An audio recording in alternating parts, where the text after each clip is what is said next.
Wherever you go, whatever you do, throw a little at it. Omax, Vest and Briefs. Tamil Nadu முழுக்க சுமார் சற்றேறக்குறைய 180 அரசு கலை மற்றும் அறிவியல் கல்லூரிகள் இருக்குது. அதில் 1.25 லட்சத்துக்கும் மேற்பட்ட இடங்கள் இருக்கின்றன பல்வேறு படிப்புகளில். ஆனால் தற்போது வரை 65% வரைக்கும் தான் சீட்டு ஃபில் ஆகிருக்கு, பாக்கி காலியாக இருக்கிறது.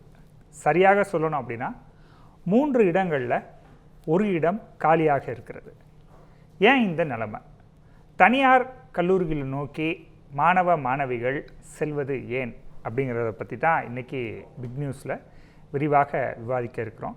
அதற்காக நம்மோடு கல்வி ஆலோசகர் திரு கலைமணி அவர்களும், தமிழ்நாடு அரசு கல்லூரி ஆசிரியர் கழகத்தின் பொதுச் செயலாளர் திரு சுரேஷ் அவர்களும் இணைந்திருக்கிறாங்க. அவங்கள நிகழ்ச்சிக்கு வரவேற்கலாம். வணக்கம் கலைமணி சார். நான் உங்கள்கிட்டேருந்தே ஆரம்பிக்கிறேன். நீங்கள் ஒரு ஆலோசகராக நிறைய மாணவர்களை பார்க்குறீங்க, அவங்களுடைய எதிர்பார்ப்புகளையும் கேட்குறீங்க. அப்படி இருக்கும்போது அரசு கலை அறிவியல் கல்லூரிகளை நோக்கி மாணவர்கள் போகாததற்கு அல்லது அந்த எண்ணிக்கை குறைவதற்கு என்ன காரணம் அப்படின்னு நினைக்கிறீங்க? முதல்ல சொல்லணும்னா ஃபர்ஸ்ட் கவர்மெண்ட் எய்டட் காலேஜஸோட அட்மிஷன்ஸ் வந்து ஃபர்ஸ்டே ஸ்டார்ட் பண்ணிருந்தேன். ஸோ அதுக்கப்புறம் பார்த்தீங்கன்னா தமிழ்நாடு கவர்மெண்ட் ஆர்ட்ஸ் காலேஜஸ் கொஞ்சம் எக்கோ அடிக்குது. நீங்க தொடர்ந்து பேசலாம்.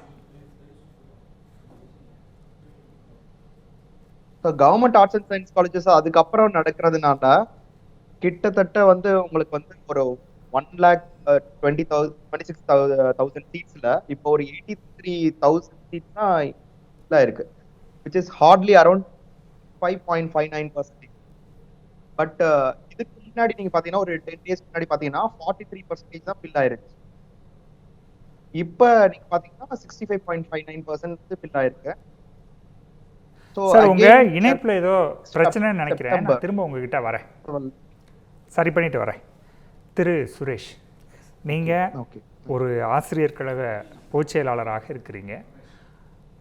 வெளியில் இருக்கவங்கள விட உங்களுக்கு அரசு கலை அறிவியல் கல்லூரியில் என்ன நிலைமை அப்படிங்கிறது அதிகமாக தெரியும். என்ன பிரச்சனைங்க இப்போ எக்ஸாக்டாக? ஒன்று சார், இப்போ அரசு கலை மற்றும் அறிவியல் கல்லூரியில் 1/3 வேக்கன்சி இருக்குது, காலியிடம் இருக்குது அப்படிங்கிறது பெரிய அளவுக்கு பூதாகரமாக பார்க்க வேண்டிய ஒரு விஷயம் இல்லை. பிரச்சனை இருக்குது. அதை நம்ம ரொம்ப பெரியப்படுத்தி பார்க்க வேண்டிய அளவுக்கு இஷ்யூ இல்லை. ஏன் அப்படி சொன்னால், சென்ற வருடங்களுக்கு முன்னாடி சரியாக சொல்லணும்னா 24-25 கல்வியாண்டில் காலி இடையங்களுடைய எண்ணிக்கை வந்து 1,06,000. கடந்த ஆண்டு மட்டும் ஒரு 18,000 இடங்கள் உருவாக்கப்பட்டிருக்குது. 252 புதிய பாடப்பிரிவுகள் உருவாக்கப்பட்டிருக்குது. கடந்த ஆண்டில் மட்டும் 35 புதிய கல்லூரிகள் உருவாக்கப்பட்டிருக்குது. ஏற்கனவே இருக்கக்கூடிய கோர்ஸில் வந்து நம்பர் ஆஃப் சீட்ஸை இன்க்ரீஸ் பண்ணியிருக்காங்க. இதன் மூலமாக கடந்த ஆண்டில் மட்டும் ஒரு 18,000 இடங்கள் புதிதாக உருவாக்கப்பட்டிருக்குது. அப்போ நீங்கள் பர்சன்டேஜ் பார்க்குறோம் அப்படின்னு சொன்னால் இந்த 1,24,000க்கு நம்ம பார்க்கும்போது 1/3 வருது. நீங்கள் அதற்கு முன்னாடி இருந்த 1,06,000க்கு எத்தனை பர்சன்டேஜ்னு பார்த்தீங்கன்னா இந்த எண்ணிக்கை வந்து ஒரு 80% வர்றதுக்கு வாய்ப்பு இருக்குது. ஒன்று. ரெண்டாவது விஷயம், குறையுதா அப்படின்னா குறையுது. அதுக்கான காரணங்கிறதுல நம்ம வந்து முக்கியமான காரணமாக என்ன சொல்ல முடியும் அப்படின்னு சொன்னால், இப்போது இந்த வருஷம் எடுத்துக்கிட்டோம் அப்படின்னு சொன்னால் மே 8ஆம் தேதி வந்து +2 மாணவர்களுக்கு வந்து ரிசல்ட் வருது. கவர்மெண்ட் காலேஜில் அட்மிஷன் ஆரம்பிக்கிறது அப்படிங்கிறது ஜூன் 4ஆம் தேதி ஆரம்பிக்குதுங்க. ஸோ ஒரு பெரிய லாங் கேப் இருக்குதுங்க. ஓகே. ஆனால் செல்ஃப் ஃபைனான்சிங் காலேஜ்லேயோ எய்டட் காலேஜ்லேயோ ரிசல்ட்டு வந்த அன்னைக்கே அந்த ரிசல்ட்டு வந்த சீட்டை வச்சுக்கிட்டு அவங்களுக்கு அட்மிஷன் போட ஆரம்பிச்சிடுறாங்க. ஸோ கவர்மெண்ட் காலேஜுக்கு அப்ளிகேஷன் போட்ட மாணவர்கள் எல்லாமே கவர்மெண்ட் காலேஜில் நமக்கு சீட்டு கிடைக்குமா கிடைக்காதோ அந்த பதட்டத்தில் இவ்வளோ நாள் இருக்கிறதுனால அவங்க செல்ஃப் ஃபைனான்சிங் காலேஜையோ இல்லை எய்டட் காலேஜ்லேயோ போய் சேர ஆரம்பிக்கிறாங்க. ஒன்று. ரெண்டாவது விஷயம், ஏற்கனவே அரசு வழிகாட்டுதல்லையே இருக்குது. அரசு வழிகாட்டுதலையே என்ன இருக்குது அப்படின்னு சொன்னால், ஒரு எய்டட் காலேஜுக்குள்ளேயே செல்ஃப் ஃபைனான்சிங் கோர்ஸ் இருக்குது அப்படின்னு சொன்னால், எய்டட் காலேஜில் ஃபில் பண்ணிட்டு தான் செல்ஃப் ஃபைனான்சிங் கோர்ஸை ஃபில் பண்ணணும்னு இருக்குது. ஆனால் தமிழகத்தில் வந்து எந்த காலேஜ்லேயும் அதை வந்து ஃபாலோ பண்ணுறது கிடையாது. செல்ஃப் ஃபைனான்சிங் கோர்ஸை தான் வந்து ஃபில் பண்ணுறாங்க. அதனால் அரசு கல்லூரிகளில் மாணவர் எண்ணிக்கை அதிகப்படுத்தணும் அப்படின்னு சொன்னால், ரிசல்ட்டு வந்து ஒரு 5 நாட்களுக்குள்ள அரசு கலை மற்றும் அறிவியல் கல்லூரிகளே மாணவர் சேர்க்கை நடைபெற ஆரம்பிச்சிச்சுன்னா நிச்சயமாக இந்த எண்ணிக்கை உயரும் அப்படிங்கிறது ஒரு காரணம். இன்னும் ஏராளமான காரணங்கள் இருக்குது. அதில் ஒன்று நம்ம சொல்லணும் அப்படின்னு சொன்னால், இந்த அரசு திட்டங்கள், இப்போ புதுமை பெண் அப்படிங்கிற ஒரு திட்டம் 2022 மார்ச்சில் கொண்டு வந்தாங்க. இந்த திட்டம் வந்து அரசு பள்ளிகள், அரசு உதவி பெறும் பள்ளிகள் இதில் பாதுகாக்கிறதுக்கு அப்படின்னு சொல்லலாம். ஏன்னா இந்த பள்ளிகளில் படித்த மாணவர்கள் தான் இதனுடைய பயனாளர்கள் அப்படின்னு சொல்லியிருக்காங்க. ஆனால் கல்லூரின்னு சொல்லி வரும்பொழுது, நீங்கள் சுயநிதி கல்லூரியில் படித்தாலும் சரி, கவர்மெண்ட் காலேஜில் படித்தாலும் சரி, எய்டட் காலேஜில் படித்தாலும் சரி, எல்லா மாணவர்களுக்கும் இந்த திட்டம் பொருந்தும் அப்படின்னு சொல்கிறாங்க. அப்போ அரசு கல்லூரிகளுக்கும் அரசு உதவி கல்லூரியில் படிக்கிற மாணவர்களுக்கு மட்டும்தான் இந்த திட்டம் பொருந்தும் அப்படின்னு சொன்னால், இன்னும் அரசு கல்லூரிகளில் மாணவர் எண்ணிக்கை கூடுவதற்கு உண்டான வாய்ப்பு இருக்குது. இன்னும் கூடுதல் ஏன் நான் இதை வந்து குறிப்பிட்டு சொல்ல வேண்டியது அவசியம் இருக்குது அப்படின்னு சொன்னால், இந்த திட்டம் வந்து 22 மார்ச்சில் வருது. 23-24 கல்வியாண்டில் அது ஒரு 45,000 மாணவர்கள் சுயநிதி கல்லூரிகளில் வந்து எண்ணிக்கை கூடுது. கிட்டத்தட்ட அதற்கு ஈக்குவலாக அல்லது அதை விட சற்று குறைவாக அரசு கல்லூரிகளிலும் அரசு உதவி பெறும் கல்லூரிகளையும் வந்து மாணவர்களுடைய எண்ணிக்கை வந்து கடந்த ஆண்டு இருந்ததோடு சரிய ஆரம்பிக்கும். அதனால் திட்டங்கள், அரசு திட்டங்கள் அரசு கல்லூரி மாணவர்களுக்கும் அரசு உதவி பெறும் கல்லூரி மாணவர்களுக்கும் பயன்பெறுவதாக இருந்தால் இன்னும் அரசு கல்லூரி போன்ற கல்லூரிகளில் மாணவர்கள் எண்ணிக்கையை நம்ம வந்து கூடுதலாக சேர்க்க முடியும். சார், இப்போ எனக்கு ஒரு கேள்வி. நீங்கள் சொன்னதில் இந்த உதவித்தொகை அப்படிங்கிறது எல்லாருக்கும் கொடுக்குறாங்க, அப்படி இல்லாமல் அரசு கல்லூரிக்கு மட்டும் கொடுத்தா இன்னும் வந்து அட்மிஷன் அதிகமாகும்னு சொல்கிறீங்க. ஆனால் ஒரு கல்லூரியோடைய தரத்தை பார்த்து, அதனுடைய உள்கட்டமைப்பை பார்த்து, அங்கே இருக்கக்கூடிய பேராசிரியர்களை பார்த்து, இல்லை அங்கேருந்து வெளியில் போன மாணவர்கள் இன்றைக்கி எப்படி இருக்காங்கிறத பார்த்து தான் ஒரு மாணவர் வந்து உள்ளே வரணும். நம்ம வந்து உதவித்தொகை கொடுக்குறோங்கிற காரணத்துக்காக மட்டுமே ஒரு மாணவர் உள்ளே வர்றாரு அப்படின்னா அவருடைய அந்த காலேஜோட இது குறைஞ்சிருக்கு அப்படின்னு தான் நம்ம புரிஞ்சு கொள்ள வேண்டியது. இல்லை, நான் சொல்கிறேன், இது ஒரு காரணம் சொல்கிறேன். இன்னும் ஏராளமான காரணங்கள் இருக்குது, ஒவ்வொன்றா சொல்லலாம். அடுத்ததாக வந்து ஆசிரியர்களுடைய எண்ணிக்கை கிட்டத்தட்ட 1/3 ஆசிரியர்கள் தான் வந்து நிரந்தர பேராசிரியர்களாக இருக்கிறாங்க. 3/2 ஆசிரியர்கள் வந்து கௌரவ விரிவுரையாளர்களாக இருக்கிறாங்க. சரி, அது போக கடந்த 12 ஆண்டுகளில் கிட்டத்தட்ட அரசு கல்லூரிகளின் எண்ணிக்கை 3/2 மடங்கு உயர்ந்திருக்குது. ஆரம்பத்தில் இன்னும் கரெக்டாக சொல்ல போனோம்னா 2012-13 அரசு கல்லூரிகளுடைய கலை அறிவியல் எண்ணிக்கை 62, இன்றைக்கு அது வந்து 188 உயர்ந்திருக்குது. 96 புதிய கல்லூரிகள் மட்டும் உருவாகியிருக்குது. பல்கலைக்கழக உறுப்பு கல்லூரிகளாக இருந்த 41 கல்லூரிகள் அரசு கல்லூரிகளாக மாறியிருக்கு. இது போக ஒரு 2000 புதிய பாடப்பிரிவுகள் ஏற்கனவே இருக்கக்கூடிய கல்லூரிகளில் வந்து உருவாகியிருக்கு. ஆனால் நிரந்தர ஆசிரியர்கள் பணி நியமனம் அப்படிங்கிறது 2015 ஒரு 1000 பேர் போட்டாங்க. கிட்டத்தட்ட ஒரு 11-12 ஆண்டுகளாக நிரந்தர ஆசிரியர்கள் இல்லை அப்படின்றப்போ மாணவர்கள் அதையும் ஒரு காரணமாக எடுக்கிறாங்க. சரி, பேசுவோம் தொடர்ந்து. திரு கலைமணி அவர்கள் வந்து இணைப்பு சரியாகி விட்டது. சார், நான் முதல்ல கேட்ட கேள்வி தான் கேட்குறேன். நிறைய மாணவர்களை பார்க்குறீங்க, அவங்களுடைய விருப்பம் என்னவாக இருக்கிறது? மாணவர்கள் ப்ளஸ் வந்து பேரண்ட்ஸை பொறுத்த வரைக்கும் அரசு கலை அறிவியல் கல்லூரிகளுக்கு அவங்களுடைய மதிப்பீடு எப்படி இருக்கு?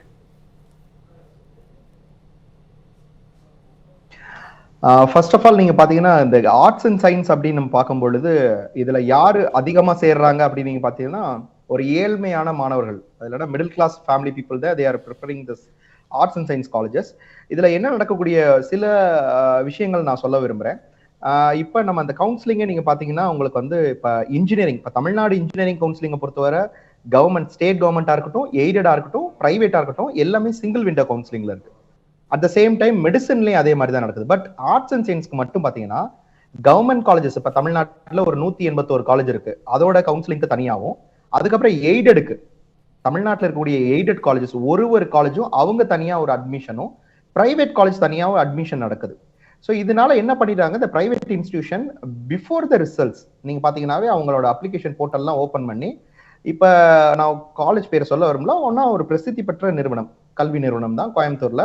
ரிசல்ட் வந்த அன்னைக்கே உங்களுக்கு வந்து ஃபர்ஸ்ட் மெரிட் லிஸ்ட் வருது. வேறஸ் நம்ம தமிழ்நாடு கவர்மெண்ட் ஆர்ட்ஸ் அண்ட் சயின்ஸ்லாம் அதுக்கப்புறம் அப்ளிகேஷன் ஓப்பன் ஆகி அதுக்கப்புறம் ஒரு 10-15 டேஸ் கழிச்சு தான் உங்களுக்கு வந்து கவுன்சிலிங் ஸ்டார்ட் ஆகுது. இது ஒரு விஷயம். ரெண்டாவது நீங்க பாத்தீங்கன்னா இப்ப தமிழ்நாடை பொறுத்தவரை யூனிவர்சிட்டிஸ் இப்போ ஒரு 10 பல்கலைக்கழகங்கள் வந்து ஆர்ட்ஸ் அண்ட் சயின்ஸ் யூனிவர்சிட்டிஸ் இருக்கு.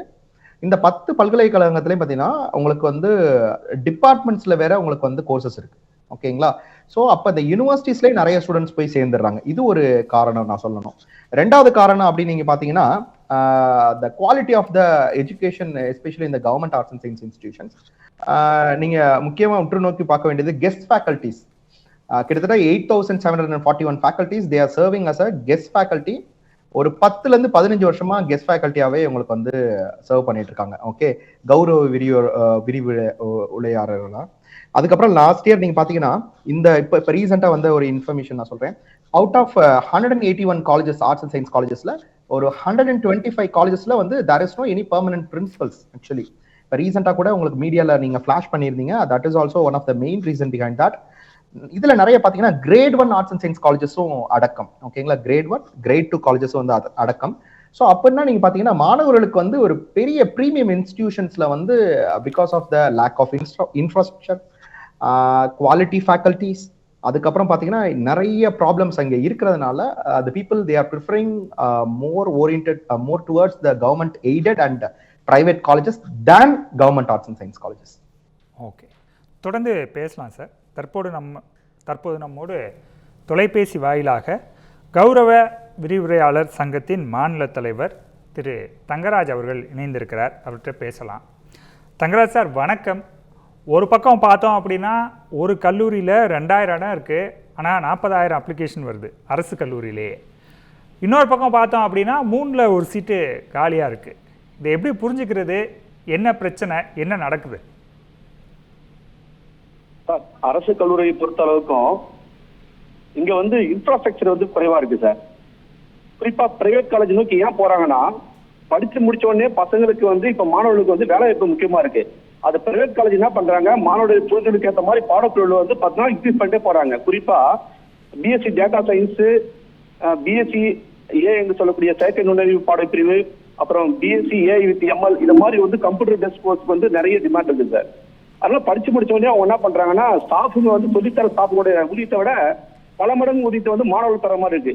அந்த கோர்ஸ்லாம் என்ன பண்றாங்கன்னா பெரும்பாலும் தனியார் கல்லூரியில தான் கொண்டு வராங்க. அது குறிப்பா அரசு கல்லூரியில வந்து கொண்டு வரது கிடையாது.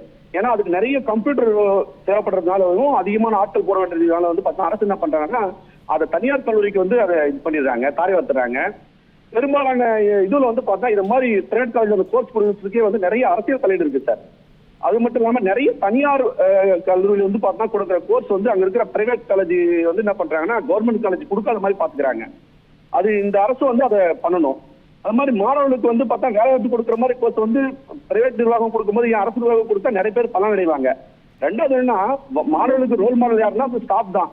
ஸ்டாஃப்களுக்கு வந்து முறையான ஊதியத்தை வந்து இந்த தமிழ்நாடு அரசு வந்து கிட்டத்தட்ட 15 வருஷமா கொடுக்கறதில்ல சார். யூஜிசி பிரகாரம் நமக்கு என்ன கொடுக்கணுமோ அந்த வாதியாருக்கு கொடுக்காம 50,000 ஊதிய கொடுக்க சொல்லி சென்னை உயர்நீதிமன்றம் கொடுத்தா கூட என்ன பண்றாங்க, தமிழ்நாடு அரசு உயர்கல்வித்துறை வந்து பார்த்தா எங்களுக்கு குறைவான ஊதியத்தை கொடுத்துருக்காங்க. அதனால என்னன்னா ஆசிரியர்களை பாக்குற மாணவருடைய இது வந்து பார்த்தா வேற மாதிரி இருக்கு. ஸ்டாஃபே சரியான ஊதியம் தரல, நமக்கு படிச்சா அந்த வேலை கிடைக்க மாட்ட மாதிரி ஒரு பான்பு போயிட்டு இருக்கு.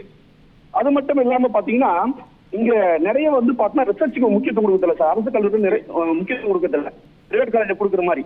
குறிப்பா இங்க ஒரு விஷயம் சொல்லணும், இங்க வந்து ஒரு வருஷமும் வந்து பாத்தீங்கன்னா ஜூலை மாசம் வந்து ரொம்ப ரிசர்ச் வந்து ஃபேமஸானவங்க வந்து பாத்தீங்கன்னா ஸ்டான்ஃபோர்ட் யூனிவர்சிட்டி வந்து யூஎஸ்ல இருக்கிறாங்க வந்து பாத்தீங்கன்னா ரிசர்ச் வந்து வேர்ல்டு டாப் 2% சயின்டிஸ்ட் வந்து பாத்தீங்கன்னா வெளியிடுறாங்க. அந்த லிஸ்ட்ல வந்து பாத்தீங்கன்னா தோராயமா ஒரு வேர்ல்டுல வந்து 4 லட்சம் பேர் வந்து செலக்ட் பண்றாங்க சார். அதுல தமிழ்நாட்டில் இருக்கிற ஒரு கெஸ்ட் இருக்காரு. குறிப்பா நிலக்கோட்டையை சேர்ந்த மாநாடு சயின்டிஸ்ட் வந்து அந்த கெஸ்ட் வந்து பார்த்தா இருக்காங்க. அவங்க வந்து 130 பப்ளிகேஷன் கொடுத்துருக்காங்க, இயற்பியல் துறை சேர்ந்தவங்க. ஆனா அவருடைய ஊதியம் பார்த்தீங்கன்னா யோசனை தராங்க. இப்போ 30,000 தான் வாங்கிட்டு இருக்காரு. அவரு அரசு கல்லூரியில் கௌரவ எங்களோட பணியாற்றி வராரு. ஆனா இதுவே அந்த நபருக்கு பார்த்தீங்கன்னா ஒரு வேல்டெக்மான் யூனிவர்சிட்டியோ ஒரு எஸ்ஆர்எம் யூனிவர்சிட்டியோ போய் ஜாப் போனீங்கன்னா அவருக்கு ரியலா ஜாப். ஆனா ஒரு ஊதியம் வந்து பாத்தீங்கன்னா கிட்டத்தட்ட 80,000 வந்து 1 லட்சத்து வரைக்கும் தராங்க. 50 பப்ளிகேஷன் மினிமம் 70,000 80,000 கிடைக்கும் நிறைய டீம் யூனிவர்சிட்டியில பிரைவேட் காலேஜ்ல. ஆனா இந்த மாதிரி ஊதியத்தை வந்து குறைவா கொடுக்கறதும் வந்து மாணவர் சேர்க்கை தாக்கம் இருந்தது. அது மட்டும் இல்லாம சார், பிரைவேட் காலேஜ்ல பாத்தீங்கன்னா செக்யூர்டா இருக்கும். உதாரணத்துக்கு வந்து பெண்கள் வந்து போறாங்கன்னா பாதுகாப்பா அந்த வாகனம் வந்து கொண்டு போயிட்டு வீட்டுக்கு கொண்டு வர மாதிரி இருக்கும். ஆனா அரசு கல்லூரியில வந்து பார்த்தா பெரும்பாலும் அது மாதிரி வாய்ப்பு நம்ம எதிர்பார்க்க முடியாது. ஏன்னா இது வந்து அரசு மகளிர் பயணம் ஃப்ரீயா இருந்தாலும் கூட அவங்களுக்கு வந்து அந்த போதுமான இடவசதி வந்து இருக்காது. ஏன்னா பிரைவேட் செக்டர் என்ன பண்ணுவாங்க, ரோட்டு பக்கம் வந்து காலேஜ் கட்டுவாங்க. ஆனா கவர்மெண்ட்ல வந்து எங்க ஃப்ரீயா கிடைக்குதோ அது மாதிரி எங்க வந்து இது கிடைக்குதோ அங்கதான் கட்ட முடியும். அப்படி இருக்கும்போது அந்த இடத்துல வந்து பஸ் வசதிக்கான்னு பாத்தீங்கன்னா நிறைய இடத்துல அது ஒரு குறைபாடா இருக்கு. அதனால அந்த அந்த குறிப்பிட்ட இடத்துக்கு வந்து பஸ் போகாதனால என்ன பண்றாங்கன்னா மாணவர்கள் வந்து குறைவா செய்யறாங்க சார். இப்போ கடந்த காலங்களை விட இப்ப இருக்கிற மாணவர் சேர்க்கை வந்து பார்த்தா ரொம்ப அதிகமா இருக்கு. ஏன்னா சென்ட்ரல் கவர்மெண்ட் வந்து பாத்தீங்கன்னா 25% வந்து பாத்தீங்கன்னா ஜிஆர் வந்து மெயின்டைன் பண்ண சொல்லியிருக்காங்க. ஆனா தமிழ்நாடு வந்து பாத்தீங்கன்னா அதிகபட்சமான கிராஸ் செட்டில்மெண்ட் ரேஷியோ வந்து பார்த்தா மெயின்டைன் பண்ணிட்டு இருக்கு. இப்ப வந்து 51.40 சொல்றாங்க. வேற ஒரு சில புள்ளி விவரங்கள் வந்து 53.1 சொல்றாங்க. அதுல குறிப்பா பெண்கள் மட்டும் 53.1% சேர்ந்திருக்கிறதா சொல்றாங்க. 51.6% பார்த்தா மாணவர்கள் சேர்ந்திருக்கிறதா சொல்றாங்க. அப்படி கிராஸ் செட்டில்மெண்ட் வந்து அதிகமா இருந்தாலும் கூட இந்த தரமான கல்வி அந்த கல்வியை வந்து கொடுக்கறதுல வந்து ஒரு சில அரசு கல்லூரிகள் வந்து தயங்கி இருக்கு. அது குறிப்பா கடந்த 15 வருடங்களா என்ன பண்றாங்க, அரசு கல்லூரிகள் வந்து உதவித்தாரா நியமனம் பண்ணாம இருக்காங்க. இங்க பணியாற்றக்கூடிய கெஸ்ட்டுக்கு வந்து பார்த்தா மிக குறைவான ஊதியத்தை வழங்குறாங்க. இந்த ஊதியத்தை சென்னை உயர்நீதிமன்றம் கொடுக்க சொல்லி வந்து கிட்டத்தட்ட 2 வருஷம் ஆகுது. அந்த ஊதியத்தை உயர்த்தி கொடுக்க சொல்லி எங்களுக்கு நாங்க போராட்டம் பண்றோம். இந்த போராட்டத்தை வந்து பார்த்தா இப்போது பள்ளிக்கல்வி அமைச்சரா இருக்கிற ராஜ்மோகன் ஐயா மறுபடியும் இங்க வந்திருந்தாங்க சைதாப்பேட்டில் இருக்கக்கூடிய கல்வியல் வளாகத்துக்கு. அங்க போராட்டத்துக்கு ஆதரவு தெரிவிச்சாங்க. ஆனா அந்த போராட்டத்துல அந்த ஆதரவு தெரிவிச்ச காரணமா என்னன்னு தெரியல. கிட்டத்தட்ட எங்களுக்கு வந்து ஒரு மாதத்துல 14 நாள் ஊதியத்தை வந்து பார்த்தா 3 அரசு பிரிச்சுக்கிட்டாங்க. இதுல ஊதியம் 25,000 கிட்டத்தட்ட வந்து பார்த்தா ஒரு நபருக்கு வந்து 12,000 13,000 தான் லாஸ் ஆயிடுச்சு. எது எங்களோட கோர்ட் என்ன சொல்லிச்சு, அந்த ஊதியம் கொடுன்னு சொன்னதுக்கு. அப்ப ஒரு சாமானியால எங்களுக்கு ஊதியத்தே பெற முடியல. நான் மாணவர்களுக்கு என்ன ஒரு தரமான கல்வி கொடுக்க முடியும்? இந்த அரசாங்கம் அதை பரிசீலனை செய்யுமான்ற விஷயம் தெரியல. தமிழ்நாட்டுல மொத்தமா பாத்தீங்கன்னா 9,646 பேர் கெஸ்ட் ஃபேக்கல்டி ஒர்க் பண்றாங்க. அதுல குறிப்பா ஆர்ட்ஸ் அண்ட் சயின்ஸ்ல மட்டும் 8,246 பேர் இருக்காங்க. 181 காலேஜ் ஆர்ட்ஸ் சயின்ஸ்ல இருக்கு. 7 பிஎஸ் காலேஜ் இருக்கு. 319 பேர் கெஸ்ட் வந்து பாத்தீங்கன்னா கவர்மெண்ட் இன்ஜினியரிங் காலேஜ் ஒர்க் பண்றாங்க. 52 வந்து பாத்தீங்கன்னா பாலிடெக்னிக் காலேஜ் ஒர்க் பண்றாங்க. இவங்க எல்லாமே வந்து டெம்பரரி ஃபேக்கல்டி எல்லாமே கடந்த 10 வருஷமா 5 வருஷமா ஒர்க் பண்றாங்க. மாணவர் சேர்க்கை வந்து அதிகபட்சமா காணதுக்கு காரணம் வந்து திமுக அரசு கொண்டு வந்த திருச்சிமுறை பாடப்பிரிவு அதை மறுக்கல. ஆனா இந்த தரமா அந்த கிராஸ் செட்டில்மெண்ட் விஷயம் வந்து இந்தியாவில தமிழ்நாடு வந்து அதிகமா வச்சதுக்கான காரணம் மாணவர் சேர்க்கை சுழற்சி முறை நடந்துக்கிறது காரணம் ஒண்ணு. அதிகமா மாணவர் நலசார்ந்த திட்டங்களை கொண்டு வராங்க. குறிப்பா வந்து புதுமை பெண் திட்டங்கள் அது மாதிரி வந்து பார்த்தா மாணவர்கள் கொடுக்குற திட்டங்கள் எல்லாமே வந்து பார்த்தா நல்லா இருக்கு. ஒரே தகவல் திட்டங்கள் பிரைவேட் காலேஜ் கொடுக்குற மாதிரி கவர்மெண்ட் காலேஜ் கொடுக்குறாங்க. ஆனா என்னன்னா அதிகமா போறதுக்கான காரணம் அங்க படிச்சு முடிச்ச உடனே நிறைய கேம்பஸ் இன்டர்வியூ நடத்தப்படுது. எங்கன்னா பிரைவேட்ல அவங்க நிறைய வந்து அந்த டைப் வச்சுட்டு பண்றாங்க. ஆனா இந்த அரசு கல்லூரிகளை பொறுத்த அளவுக்கு அது அந்த அளவுக்கு வந்து அந்த அளவுக்கு கிடையாது. கேம்பஸ் இன்டர்வியூ வந்து கிடையாது.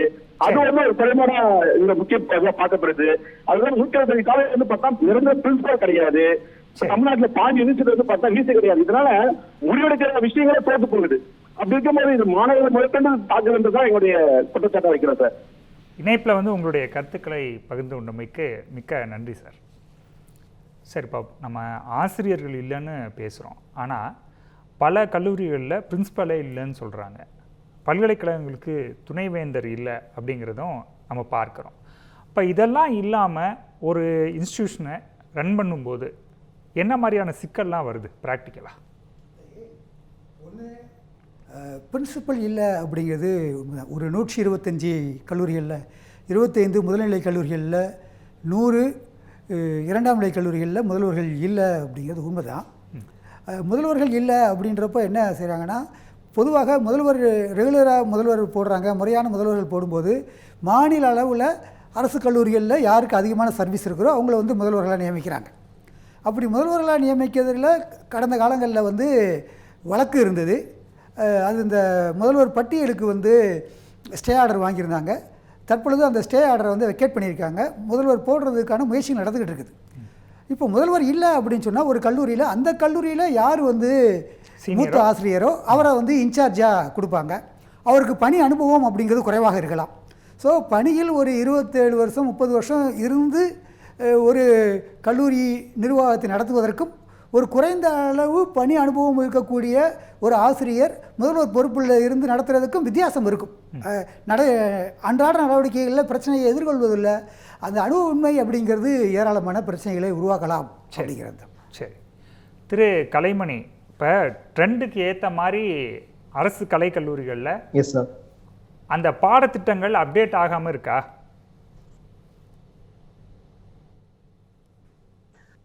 கட்டாயம். ஏன்னா பிகாஸ் இதுக்கு முன்னாடி சொன்ன தங்கராஜ் சார் சொன்ன மாதிரி பிகாஸ் விசிஏ வந்து நிறைய இன்ஸ்டியூஷன் தமிழ்நாட்டில் இருக்கக்கூடிய 22 யூனிவர்சிட்டியில கிட்டத்தட்ட ஒரு 15 யூனிவர்சிட்டிஸ்ல விசிஸே இல்லை. ஓகே. ஸோ உங்களுக்கு சிண்டிகேட் கமிட்டி மீட்டிங் நடத்துறதுல அவ்வளோ ஒரு தொய்வு இருக்கு. நீங்க கரிக்குலம் அப்டேட் பண்றதுல நிறைய ப்ராப்ளம்ஸ் வந்து போயிட்டு இருக்கு. இப்ப நான் ஒரு எக்ஸாம்பிளுக்கு சொல்றேன். கோவை பாரதியார் பல்கலைக்கழகம் லாஸ்டா காளிராஜ் சார் ப்ரொஃபசர் இருந்ததுக்கு அப்புறம் அவர் அந்த டேர்ம்ல பாத்தீங்கன்னா அந்த யூனிவர்சிட்டி அவ்வளோ வளர்ச்சியில இருந்துச்சு. அதுக்கப்புறம் பாத்தீங்கன்னா ரொம்ப ஒரு one of the best universities இப்ப NIRF ரேங்கிங்லயுமே ரொம்ப கீழே இறங்கி போயிட்டு இருக்கு. ஸோ இது ஒரு மெயினான காரணம். இன்னொரு இது பாத்தீங்கன்னா பிளேஸ்மெண்ட். சார் சொன்ன மாதிரி placement opportunity when compared to private institutions நம்ம அரசு கல்லூரிகள்ல ரொம்ப ரொம்ப குறைவாக இருக்கு. என்ன ரீசன் அப்படின்னு பாத்தீங்கன்னா அகெயின் ஃபேக்கல்டி ஷார்டேஜ். இது வந்து ஒன் ஆஃப் த மெயின் காரணியா நம்ம சொல்ல முடியும். இன்னொன்று கோர்சஸ் பத்தி முக்கியமா நம்ம சொல்லியே ஆகணும். இந்த கோர்சஸை பொறுத்தவரை பாத்தீங்கன்னா இந்த இப்ப ஃபியூச்சர் ட்ரெண்ட் ரிலேட்டடான கோர்சஸ் வந்து நம்ம பாலிடெக்னிக் காலேஜஸ்ல எப்படி அடாப்ட் பண்ணாங்களோ அந்த லெவல்ல நம்ம கவர்மெண்ட் ஆர்ட்ஸ் அண்ட் சயின்ஸ் காலேஜஸ்ல பண்ணல. ஸோ அந்த வேகத்துக்கு நம்ம எப்படி இன்ஜினியரிங்க்கு முக்கியத்துவம் கொடுத்து இப்ப ரீசெண்டான கோர்சஸ் அப்டேட்டட் கோர்சஸ் எல்லாமே அரசு பொறியியல் கல்லூரியில கொண்டு வந்தோமோ அதே மாதிரி அந்த பெஸ்டான கோர்சஸ் வந்து நம்ம வந்து government arts and science colleges and government யூனிவர்சிட்டிஸ்ல கொண்டு வந்திருந்தோம்னா உண்மையிலேயே ஒரு மிகச்சிறந்த ஒரு எதிர்காலம் வந்து மாணவர்களுக்கு அமையும். அதே மாதிரி ஒரு கேள்வி உங்ககிட்டயே, PM சேத்து திட்டம் மூலமா 30 ITIயை 1440 கோடி ரூபாய் செலவில் மேம்படுத்த போகிறாங்க தமிழக அரசு அப்படின்னு செய்தி வந்திருக்கிறது. ஒருவேளை இந்த அரசு கலை அறிவியல் கல்லூரிகளில் கூட மத்திய அரசின் திட்டங்களை அல்லது அவங்கள்ட்ட உதவி கேட்டு டெவலப் பண்ணால் இதனுடைய நிலைமைகள் மாறுவதற்கான வாய்ப்பு இருக்கா? ஏன்னா இதை செய்யாமல் இருக்கோமோ, ஒரு இணக்கமான போக்கு இல்லாதனால தான் இந்த பிரச்சனை அப்படிங்கிற மாதிரியும் ஒரு பார்வை முன்வைக்கப்படுகிறது. அதற்கு உதாரணமாக தான் நான் அந்த ITI டெவலப்மெண்ட்டை சொல்கிறேன். அந்த மாதிரி செஞ்சால் ஓரளவு இதை பேலன்ஸ் பண்ண முடியுமா? ஃபண்டிங்கை பொறுத்தவரை யூஸ்வலாகவே பார்த்தீங்கன்னா நம்ம அந்த வைஸ் சான்சலர் அப்பாயின்மெண்ட்லேருந்து பல விஷயத்தில் நீங்கள் பார்த்தீங்கன்னா கவர்னருக்கும் நம்ம தமிழக அரசாங்கத்துக்கும் ரொம்ப வருஷம் ஒரு கிட்டத்தட்ட ஒரு 4-5 இயர்ஸாகவே இந்த ப்ராப்ளம் போயிட்டு இருக்கு. அது நம்ம எல்லாருக்குமே அறிஞ்ச விஷயம் தான். இப்போ வந்து இப்போ ரீசெண்டாக சொல்லியிருக்காங்க 5 member commission we are going to appoint. So இனிமே வைஸ் சான்சலர் பிஃபோர் ஜான்வரிக்குள்ள we are going to appoint for all the universities, state universities சொல்லியிருக்காங்க. ஸோ இந்த மாதிரி விஷயங்களை வந்து நம்ம வந்து மாணவர்களுக்கு வந்து எடுத்து வைக்கும் பொழுது கண்டிப்பாக வந்து இந்த இன்ஸ்டிடியூஷன் வந்து இம்ப்ரூவ் ஆக தான் செய்யும் டெஃபினட்டா. ஸோ நம்ம மாநில உரிமையும் முக்கியம். அட் த சேம் டைம் ஸ்டூடெண்டோட வெல்ஃபேர் தான் விச் கம்ஸ் ஃபர்ஸ்ட். என்னைய பொறுத்தவரை ஸ்டூடெண்டோட வெல்ஃபேர் தான் ரொம்ப ரொம்ப இம்பார்ட்டன்ட் எல்லாத்துக்கும் மேல. அவங்களுக்கு நல்லது விஷயமா என்ன பண்ணணுமோ அதை நம்ம கண்டிப்பா எடுத்து கவர்மெண்ட்டுக்கு ரெக்கமெண்ட் பண்றது ரொம்ப நல்லது. சரிங்க சார், நம்ம தொடர்ந்து பேசுவோம், இணைப்பிலே இருங்க. தற்போது நம்மோடு கௌரவ விரிவுரையாளர் திரு அருணகிரி அவர்கள் இணைந்திருக்கிறார். வணக்கம் அருணகிரி சார். அதாவது வந்து நல்ல லேபு கிடையாது, கிளாஸ் ரூம் கிடையாது, லைப்ரரி கிடையாது, பல அரசு கலை அறிவியல் கல்லூரிகள் இந்த நிலைமையில தான் இருக்குது அப்படின்னு சொல்கிறாங்க. நீங்கள் காலேஜுக்கு போகிறீங்க, பாடம்லாம் நடத்துகிறீங்க, உண்மையில் அங்கே இருக்கக்கூடிய நிலைமை என்ன சார்? வணக்கம் சார். பேசுங்க. தொடர்ந்து பேசுங்க சார். இப்ப நீங்க சொல்லியிருக்கக்கூடிய குற்றச்சாட்டுகளை பொறுத்த வரைக்கும் பாத்தீங்கன்னா ஒரு சில இடங்கள்ல புதிதாக தோற்றுவிக்கப்பட்ட கல்லூரிகள்ல அந்த நிலை இருக்கிறது உண்மைதான். ஆனா நம்மளுடைய தலைப்பு பாத்தீங்கன்னாக்கா அரசு கல்லூரிகளின் அவல நிலை அப்படின்ற மாதிரி சொல்லியிருக்கோம். அதாவது ஏறத்தாழ சுதந்திரம் பெற்று நம்ம இன்னைக்கு 79-80 வருடங்களை நெருங்கி போய்கிட்டு இருக்கும் பொழுது இன்னைக்கு அரசு கல்லூரிகள் ஏற்கனவே 62 அரசு கலை அறிவியல் மற்றும் கல்வியியல் கல்லூரிகள் தான் 2012 வரையிலான காலகட்டத்தில் இருந்தது. அதன் பிறகு ஒவ்வொரு ஆட்சியாளர்களும் புதிய அந்த கல்வி நிறுவனங்களை அரசு கல்வி நிறுவனங்களை கொண்டு வருவதற்கான அந்த முனைப்புகளை காட்டியதன் அடிப்படையில அரசு கலை அறிவியல் கல்லூரிகள் அங்கங்கே தோற்றுவிக்கப்பட்டிருக்கின்றது. அதாவது தமிழகத்தில் திருவாரூர் மாவட்டத்தில் அதிகபட்சமாக 10 அரசு கலை அறிவியல் கல்லூரியும் குறைந்தபட்சம் திருவள்ளூர் மாவட்டத்தில் 2 அரசு கலை அறிவியல் கல்லூரியும் இருக்கு. ஏறத்தாழ 12,650 நிரந்தர பேராசிரியர்கள் பணிபுரிய வேண்டிய இடத்துல வந்து பாத்தீங்கன்னாக்கா ஒரு 4,670 நிரந்தர பேராசிரியர்களும் அதற்கு இணையாக அந்த இடங்களை பூர்த்தி செய்யும் விதமாக கௌரவ பேராசிரியர்களை வைத்து அந்த இடங்கள்ல பாடங்கள் நடத்தப்பட்டு வருகின்றது. இப்ப அரசு கலை அறிவியல் கல்லூரிகள்ல நம்மளுடைய தலைப்பை பொறுத்த வரைக்கும் பாத்தீங்கன்னாக்கா அரசு கலை அறிவியல் கல்லூரியில மாணவர்கள் சேரவில்லை என்ற அந்த நிலை இல்லை. இன்னைக்கு ஏறத்தாழ பாத்தீங்கன்னாக்கா 3,04,800 மாணவர்களுக்கு மேல் வந்து பாத்தீங்கன்னாக்கா தமிழகம் முழுவதும் அரசு கலை அறிவியல் கல்லூரிகளிலும் கல்வியியல் கல்லூரிகளிலும் பயின்றுட்டு இருக்காங்க. அதே போல மாணவர்களுடைய எதிர்பார்ப்பு என்ன அரசு கிட்ட இருந்துன்னு பாத்தீங்கன்னாக்கா தனியார் கல்லூரிகளுக்கு நிகராக புதிய பாடப்பிரிவுகளை காலத்திற்கு ஏற்ப வேலை வாய்ப்புக்கு ஏற்ப உருவாக்க வேண்டும் என்பதுதான் மாணவர்களுடைய. அருணகிரி சார், ஒரு சின்ன குறுக்கீடு. நீங்க சொன்னது உண்மைதான். லட்சக்கணக்கில், அதாவது ஆயிரக்கணக்கில் 2 லட்சத்துக்கு மேலே அப்ளிகேஷன் வந்தது சேர்றதுக்காக. ஆனால் ஜாயின் பண்ணும்போது அவ்வளோ இல்லை அப்படிங்கிறத நம்ம காயின் பண்ணுறோம். அவ்வளவு ஆர்வமாக மாணவர்கள் வந்து அப்ளை பண்ணுறாங்க. அப்போ அவங்க உள்ளே வர்றதுல என்ன பிரச்சனை சார்? பிரச்சனை என்னன்னாக்கா ஒரு கல்லூரிக்கும் இவ்வளவுதான் சீட்டு அப்படின்றத வந்து நிர்ணயம் பண்றாங்க. அரசு கல்லூரிகள்ல அந்த 60 மாணவர்கள் 70 மாணவர்கள் தான் ஒரு வகுப்பறையில வந்து படிக்கக்கூடிய அந்த சூழ்நிலை. அப்ப அதுக்கு ஏற்பதான் இங்க நாங்க இடஒதுக்கீடு வந்து அரசு கொடுக்குறாங்க. அப்ப ஒரு குறிப்பிட்ட இடத்துல அந்த இடத்துல பாத்தீங்கன்னாக்கா 1000 மாணவர்கள் விண்ணப்பம் செய்யறாங்க. அதுல 60 பேருக்கு மட்டும் தான் நம்ம இடம் கொடுக்குறோம். அப்ப மற்ற எஞ்சிய மாணவர்கள் எங்க போக வேண்டிய ஒரு சூழ்நிலை இருக்குன்னா தனியார் கல்லூரிகளை நோக்கி போக வேண்டியதுதான் இருக்கு. இப்ப நீங்க ஒரு குறிப்பிட்ட பாடப்பிரிவுக்கு வந்து பாத்தீங்கன்னாக்கா அதிகபட்சமான விண்ணப்பங்கள் குவிவதை அரசு கல்லூரியில நீங்க பாத்துக்கிட்டு தான் இருக்கீங்க. அதே சமயத்துல அரசு கல்லூரியில படிக்க மாட்டேன்னு சொல்லிட்டு தனியார் கல்லூரிக்கு யாரும் போகல. அரசு கல்லூரியில பெரும்பாலான இடங்களில் அந்த அரசு ஒதுக்கீடு செய்த இடங்களில் அனைவரும் சேர்ந்துடுறாங்க. அதுக்கப்புறம் வேற வாய்ப்பே இல்லைன்றவங்க தனியார் கல்லூரிகளை நோக்கி போறாங்க.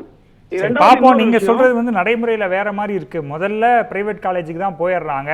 பணம் கொடுத்து, முன்பணம் கொடுத்து, இப்போ நம்ம அட்வான்ஸ் கொடுக்குற மாதிரி முன்பணம் கட்டிலாம் சீட்டை பிளாக் பண்ணுற நிலைமைகளை நம்ம பார்க்குறோம். நீங்கள் இப்படி ஒரு பார்வையை முன்வைத்திருக்கிறீங்க.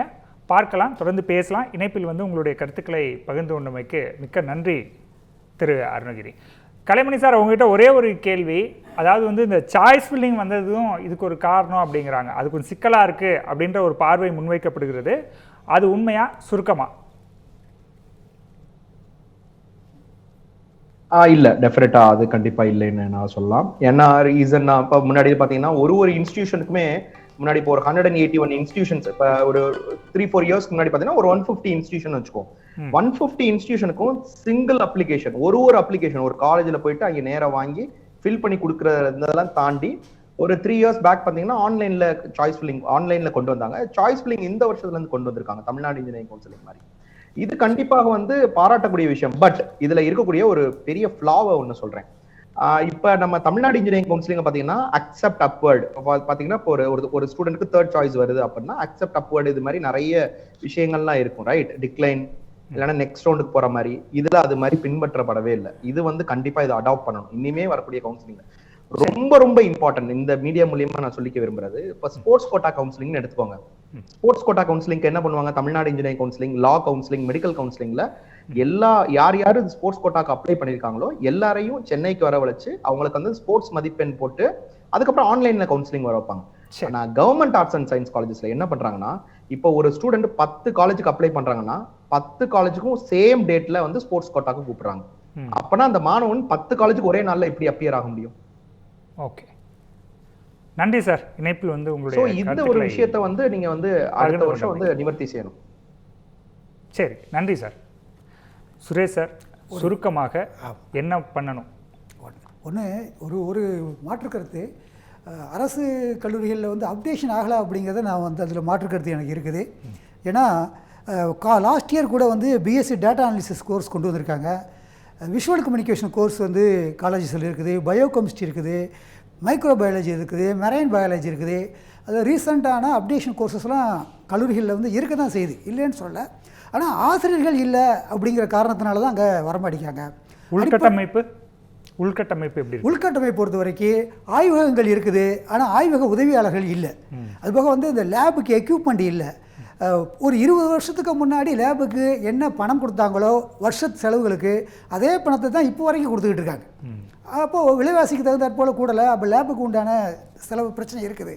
லைப்ரரியன் இல்லை, ஃபிசிக்கல் டைரக்டர் இல்லை, 100க்கும் மேற்பட்ட கல்லூரிகளில் இல்லை. அப்போது அங்கே படிக்கக்கூடிய மாணவர்களுக்கு வந்து எல்லா தரப்புலையும் வந்து பன்முக வளர்ச்சி வேணும் அப்படின்னு சொன்னால் இந்த ஆசிரியர்கள்லாம் வந்து நிச்சயமாக நியமிக்கப்பட வேண்டும் அப்படிங்கிறதா. இதெல்லாம் செஞ்சால் நிச்சயமாக அரசு கல்லூரிகளில் மாணவர்கள் சேர்க்கை சீரமைப்பு தேவை. சீரமைப்பு தேவைன்னு சொல்கிறீங்க. நிச்சயமாக தேவை. சரி சரி. தமிழ் ஜனம் சேனலை சப்ஸ்கிரைப் பண்ணாமல் பார்த்துட்டு இருந்தீங்கன்னா மறக்காமல் சப்ஸ்கிரைப் பண்ணிடுங்க.